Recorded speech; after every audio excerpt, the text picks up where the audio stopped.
Did you know that the treadmill was originally designed to be a torture device? Learn more about its dark and twisted past with... Yo, the treadmill feel like a torture device. You feel me?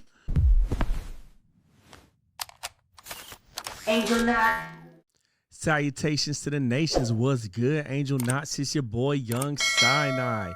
So today we're going to be watching a TED Ed talk, and it is by Alex Gendler. It was 5 years ago, and it is about a brief history of chess. Now, I love chess. I live in St. Louis, Missouri, okay? The chess capital of the United States. Ask about us. If you know, you know. You feel me? I love chess. It seems like my chess videos don't do too good on this channel, but hey, I love chess. You feel me? So here we are. But let's go ahead and check this out. You know what I'm saying?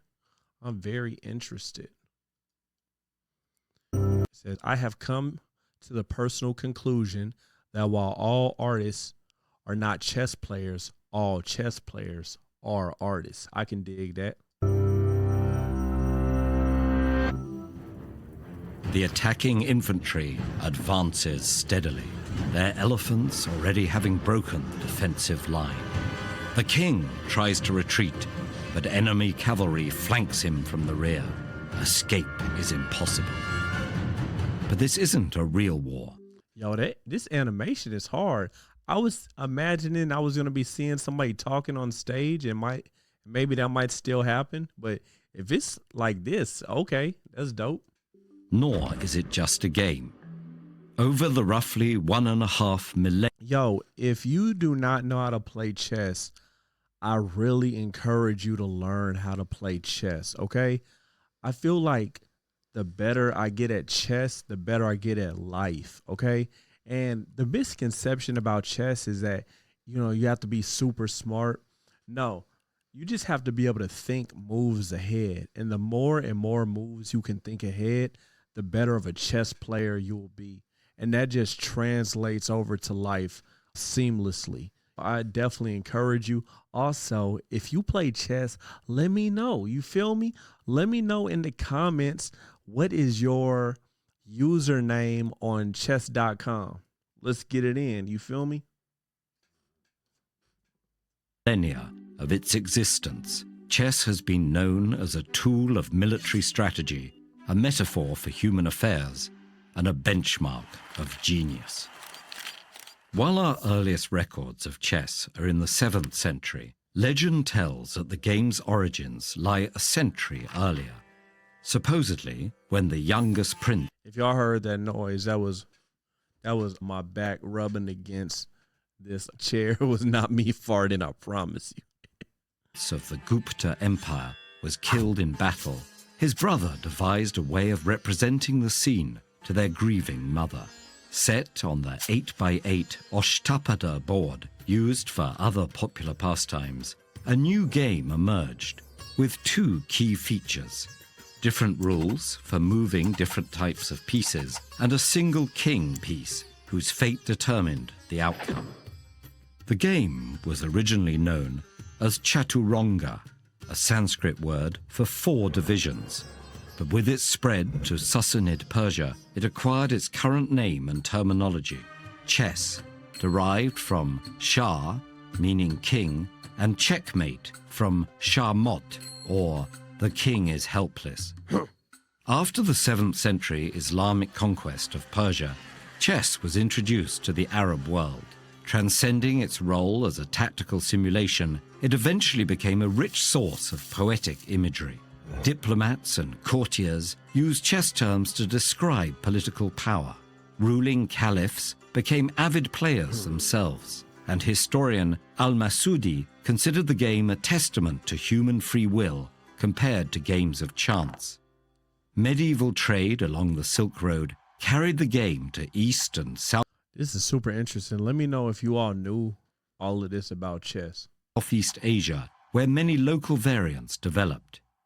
In China, chess pieces were placed at intersections of board squares rather than inside them, as in the native strategy game Go. The reign of Mongol leader Tamerlane saw an 11 by 10 board with safe squares called citadels.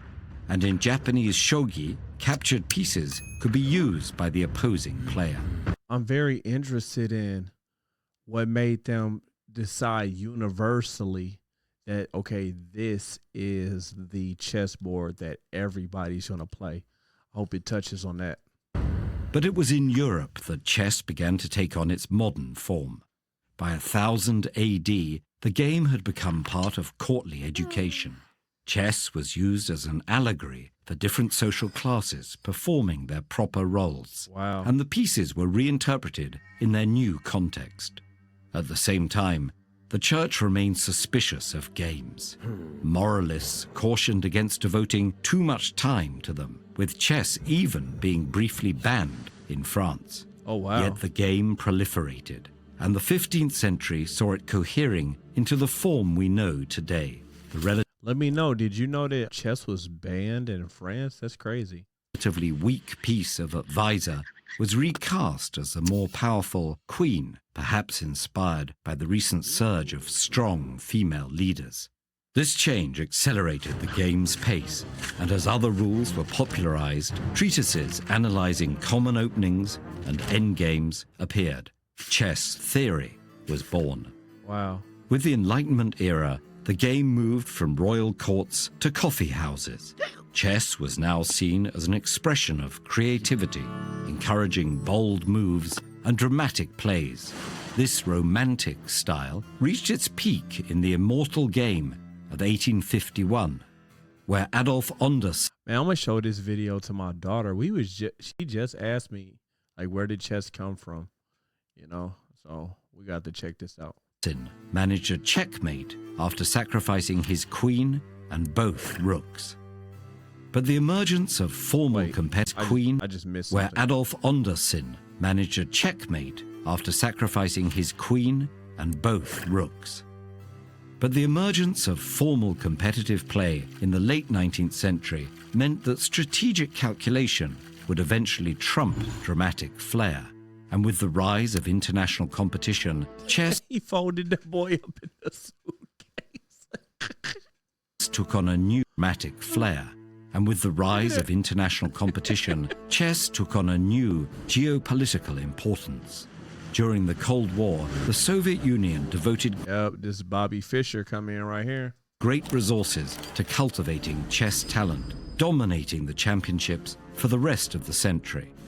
But the player who would truly upset Russian dominance was not a citizen of another country, but an IBM computer.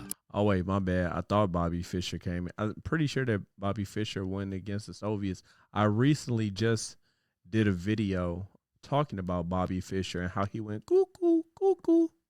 Lucky, go ahead and put that right here for me. Called Deep Blue.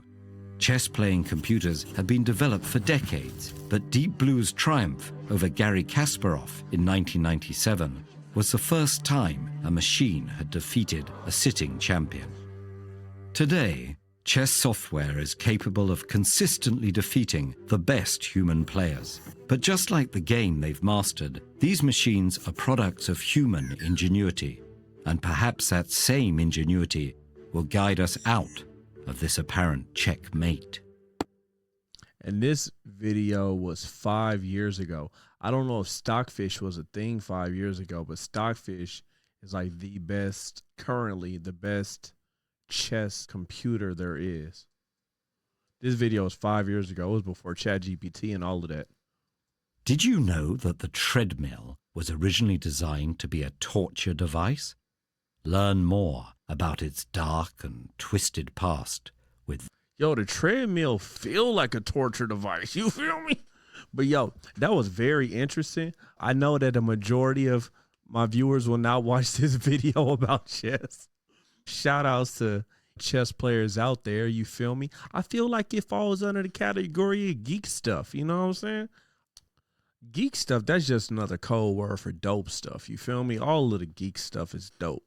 But yo, I appreciate y'all. Yo, before I get to that, one of the things I like about chess is that all people in any seem of life play. It seems like whether you're a kid, an old person, a politician, somebody in jail, like just people of all spectrums play chess.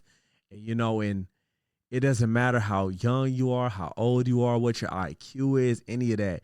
Anybody can get it on the chessboard. It's like a level playing field. I love it, man. I love it. Well, yo, go ahead and please make sure that you like and subscribe. I'm on my journey to my first 1,000 subs, okay? If you subscribe, you can see how to win a Trim UI brick. All right, I appreciate you guys. God bless and salutations to the nations. Peace. Angel 9.